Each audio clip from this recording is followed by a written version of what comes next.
ছাত্রছাত্রী বন্ধুরা, আশা করি তোমার সবাই ভালো আছো।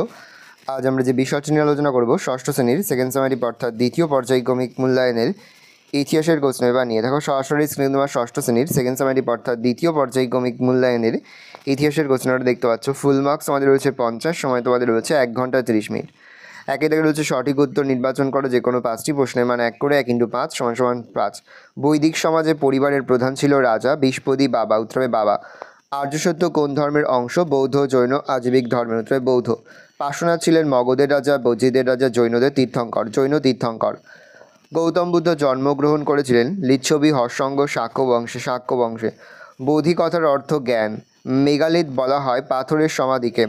আদি বৈদিক যুগে ইতিহাস জানার একমাত্র উপাদান হচ্ছে ঋগ্বেদ। 2 দাগে রয়েছে নিচের প্রশ্নগুলির উত্তর দাও যে কোনো 10টি প্রশ্নের মান 1 করে 1 × 10 = 10। ইন্ডিকা গ্রন্থটি কার লেখা? মেগাস্থেনিস। গৌতম বুদ্ধের প্রথম নাম কী ছিল? সিদ্ধার্থ।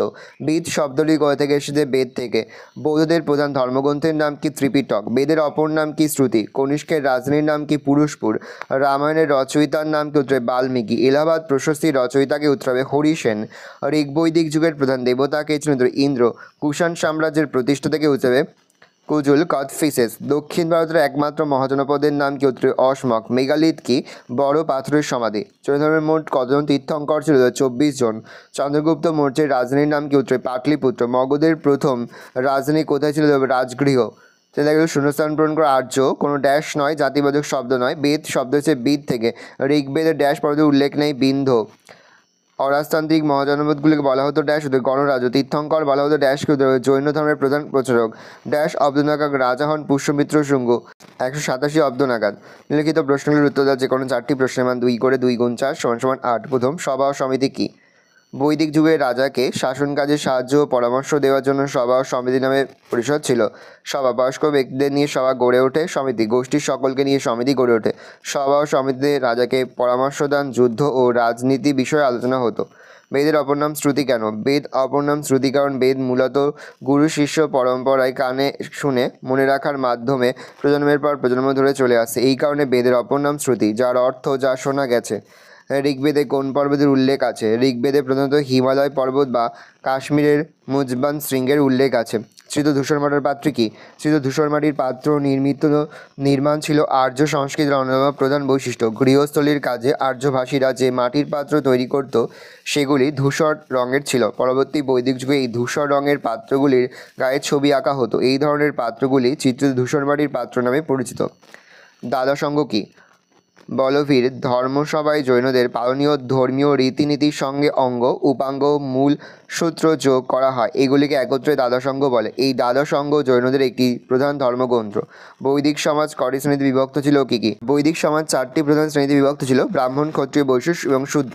শ্বেতাম্বর কাদের বলা হতো? উত্তর ভারত থেকে যাওয়া জৈনরা পার্শ্বনাথের অনুশাসন মেনে শ্বেত বস্ত্র বা সাদা কাপড় পরতেন। এরা শ্বেতাম্বর নামে পরিচিত।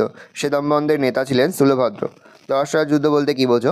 দশরাজ যুদ্ধ ছিল প্রাচীন ভারতের সংগঠিত একটি যুদ্ধ, যেখানে ভারত উপজাতির রাজা সুদা 10 জন রাজার একটি জোটকে পরাজিত করেন। এই যুদ্ধটি ঋগ্বেদের সপ্তম মণ্ডলে বর্ণিত। প্রিন্টিং মিস্টেক আছে, ঋগ্বেদ করে নেবে। ঋগ্বেদের সপ্তম মণ্ডলে বর্ণিত আছে। এটি পারুঞ্চি নদীর তীরে সংগঠিত হয়েছিল। এই যুদ্ধের ফলে ভরতরা পাঞ্জাব অঞ্চলে নিজেদের প্রভাব বিস্তার করতে সক্ষম হয়। ক্ষত্রপ কাদের বলে? ক্ষত্রপ, মহাক্ষত্রপ শব্দগুলি রাজকীয় উপাধি। পারস্যে রাজা বা প্রদেশকে স্ট্র্যাপি বলা হতো। এই স্ট্র্যাপি শাসক। স্ট্র্যাপ শব্দের ধ্বনি বিকৃত ঘটে হয় ক্ষত্রপ। শক রাজারা মধ্য ও পশ্চিম ভারতের রাজ্য গড়ে তুলে এই ক্ষত্রপ মহাক্ষত্রপ উপাধি নেন। 5 দাগে রয়েছে নিম্নলিখিত প্রশ্নগুলির যে কোনো 4টি প্রশ্নের মান 3 করে 3 × 4 = 12। টিকা লেখে এলাহাবাদ প্রশস্তি। গুপ্ত বংশের বিশেষ করে সমুদ্রগুপ্তের ইতিহাস জানার ক্ষেত্রে এলাহাবাদ প্রশস্তি বিশেষ গুরুত্বপূর্ণ। এক রচয়িতা। এলাহাবাদ প্রশস্তি রচনা করেন সমুদ্রগুপ্তের সভাকবি হরি সেন। প্রশস্তিটি ব্রাহ্মী লিপি ও সংস্কৃত ভাষায় লেখা। 2 গুরুত্ব। এলাহাবাদ প্রশস্তি থেকে সমুদ্রগুপ্তের পূর্বপুরুষদের নাম জানা যায়। এছাড়াও সমুদ্রগুপ্তের আর্যভট্ট, দাক্ষিণাত্য বিজয় সহ ব্যক্তিগত গুণাবলীর কথা জানা যায়। এই কারণে এলাহাবাদ প্রশস্তি গুরুত্বপূর্ণ। ত্রিরত্ন কি? বর্ধমান মহাবীর মানুষের কর্মফল ও জন্মান্তরবাদ থেকে মুক্তিলাভের উপায় হিসাবে যে 3টি পথ বা নীতি নির্দেশ দিয়েছিলেন, এই 3টি নীতি ত্রিরত্ন নামে পরিচিত। এগুলি হলো সৎ জ্ঞান, সৎ বিশ্বাস, সৎ আচরণ। টিকা লেখো চতুরাশ্রম প্রথা। আর্যদের সমস্ত জীবন ছিল ছকে বাঁধা 4টি পর্যায়ে: ব্রহ্মচর্য, গৃহস্থ, বানপ্রস্থ, সন্ন্যাসী বিভক্ত।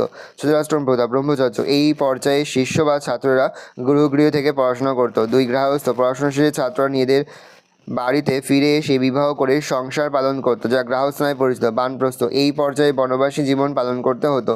4. সন্ন্যাস: বনে কুঠির তৈরি করে বাকি জীবন সেখানে ঈশ্বর চিন্তায় কাটাতে হতো। এই চতুরাশ্রম প্রথার সূত্র যেটা বাকি 3 বর্ণের ক্ষেত্রে চালু ছিল।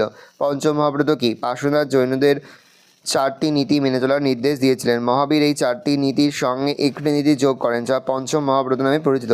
পার্শ্বনাথের চতুরাশ্রম হলো কোনো প্রাণী হত্যা না করা, মিথ্যা কথা না বলা, অন্যের জিনিস ছিনিয়ে না নেওয়া, নিজের জন্য কোনো সম্পত্তি না করা। এই 4টি নীতির সঙ্গে মহাবীর ব্রহ্মচর্য যোগ করেন। এই 5টি নীতি পঞ্চম মহাব্রত নামে পরিচিত। মৌর্য সম্রাটের কেন গুপ্তচর নিয়োগ করতেন? মৌর্য শাসন ব্যবস্থার অন্যতম বৈশিষ্ট্য ছিল গুপ্তচর ব্যবস্থা। এক, খবর সংগ্রহ: মৌর্য সম্রাটরা প্রথম সাম্রাজ্যের খোঁজ খবর আনতে গুপ্তচরদের কাজে লাগান। 2. নজরদারি: বিদেশি বা অচেনা সন্দেহজনক লোক সবাই উপরের গুপ্তচরদের নজরে থাকতো। রাজকর্মচারী এমন করি রাজপুতরা গুপ্তচরদের নজরের বাইরে যেতে পারতো না। গুপ্তচরদের মাধ্যমে সাম্রাজ্যের সব খবর চলে আসতো সম্রাটদের কাছে। 6. নিম্নলিখিত যে কোনো 2টি প্রশ্নের মান 5 করে 5 গুণ 2 = 10। বৈদিক সমাজে নারীদের অবস্থা সম্পর্কে আলোচনা করো। ঋগ বৈদিক যুগে আর্যদের সমাজ জীবনের মূল ভিত্তি ছিল পরিবার। নারীদের সামাজিক মর্যাদা স্বীকৃত ছিল। পরবর্তী বৈদিক যুগে নারীদের সামাজিক মর্যাদা কিছুটা হ্রাস পায়। বৈদিক যুগে নারীদের অবস্থা। ঋগ বৈদিক সমাজে নারীদের অবস্থা: ঋগ বৈদিক সমাজে কন্যা সন্তানকে উপযুক্ত মর্যাদা দেওয়া হতো। এই যুগে নারীরা বেদ চর্চা করতে পারতেন। নারীদের উপযুক্ত শিক্ষাদানের ব্যবস্থা ছিল। সমাজে নারীরা পুরুষদের সহধর্মিণী ও সহকর্মিণী হিসাবে কাজ করত। গৃহস্থলীর ব্যাপারে এরা সর্বত্রই কর্ত্রী ছিল। নারীরা পুরুষদের সঙ্গে ধর্মচরণ, সাহিত্যচর্চা, যুদ্ধবিদ্যা ও অসিচালনা, সভা সমিতিতে যোগদান, অন্যান্য কর্ম সম্পাদন করত। অধ্যাপনা এবং তর্কযুদ্ধেও নারীদের যোগদান লক্ষণীয়। সমাজে পর্দাপ্রথা, বাল্যবিবাহ, বহুবিবাহ, সতীদাহ প্রথা, কুপ্রথা প্রচলিত ছিল, তবে বিধবা বিবাহ সামাজিকভাবে স্বীকৃত ছিল। বিশ্ববার, অবালা, ঘোষাল ও মুদ্রা প্রমুখ নারীরা বিদ্যা চর্চায় বিশেষ খ্যাতি অর্জন করেছিলেন। পরবর্তী বৈদিক নারীদের অবস্থা। পরবর্তী বৈদিক যুগে নারীদের মর্যাদা অনেকটা খর্ব হয়।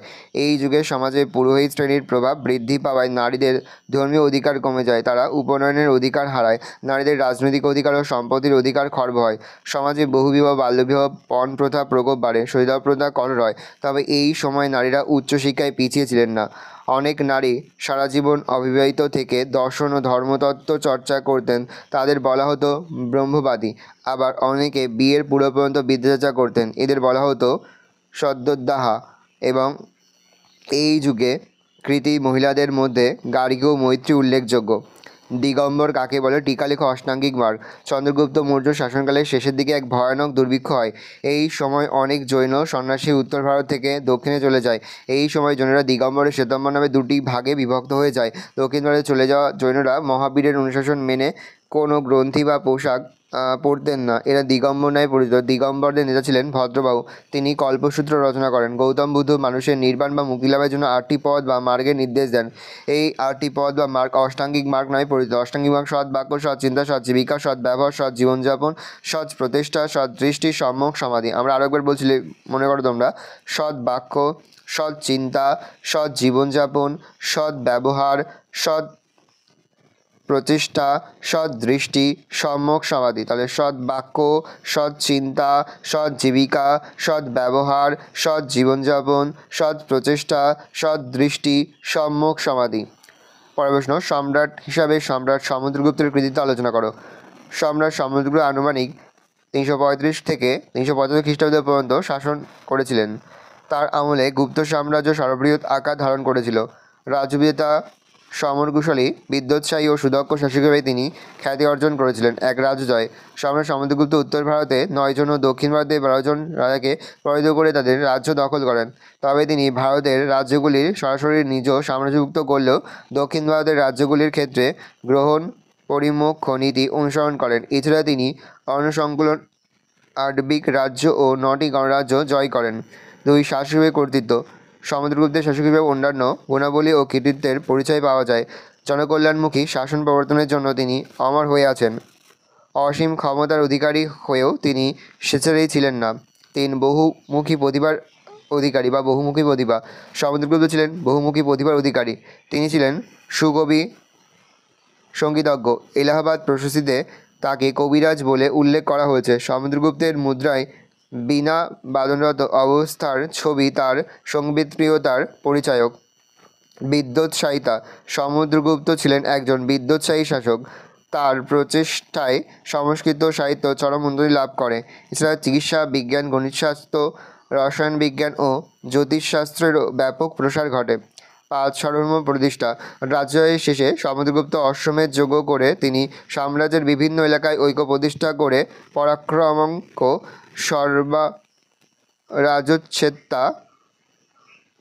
সর্বরাজচ্ছেত্তা অপ্রতিরোধ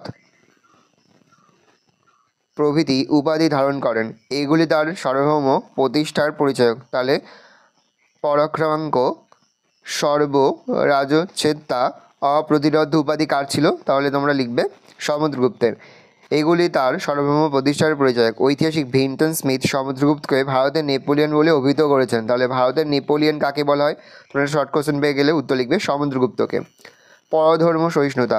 পরধর্ম সহিষ্ণুতা ছিল সমুদ্রগুপ্ত চরিত্রের অন্যতম গুণ। তিনি একজন শিবের উপাসক হয়েও বৌদ্ধ ধর্ম সহ সকল ধর্ম বিশ্বাসের প্রতি সমান শ্রদ্ধা প্রদর্শন করতেন। শাসন ব্যবস্থায় প্রতিটি ক্ষেত্রে সমুদ্রগুপ্ত তার দক্ষতার পরিচয় দিয়েছেন। এলাহাবাদ প্রশস্তি তার সেই কৃতিত্বের পরিচায়ক। প্রথমে মগধের উত্থানের কারণগুলো আলোচনা করো।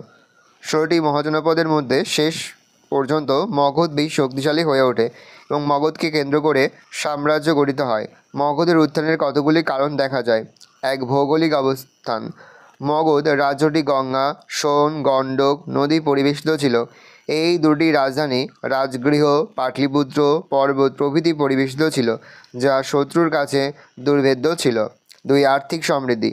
মগধ রাজ্যটি গঙ্গা নদীর পলিমাটি দ্বারা গঠিত ছিল, ফলে এখানে প্রচুর পরিমাণে ফসল ফলত। এখানকার নদীগুলি বাণিজ্য পথ হিসাবে ব্যবহৃত হতো। খনিজ, বনজ সম্পদ মগধের আর্থিক সমৃদ্ধি ঘটিয়েছিল। লোহার অস্ত্র, আর্থিক সংগতি মগধকে সামরিক দিক থেকে শক্তিশালী করে তুলেছিল। 3. হস্তি বাহিনী। মগধে বনাঞ্চলে প্রচুর হাতি পাওয়া যেত। এর সাহায্যে মগধে শক্তিশালী হস্তি বাহিনী গড়ে উঠেছিল। 5. সুযোগ ও নেতৃত্ব। মগধে প্রধান 3টি রাজবংশে সুদক্ষ ও শক্তিশালী রাজার আবির্ভাব ঘটে।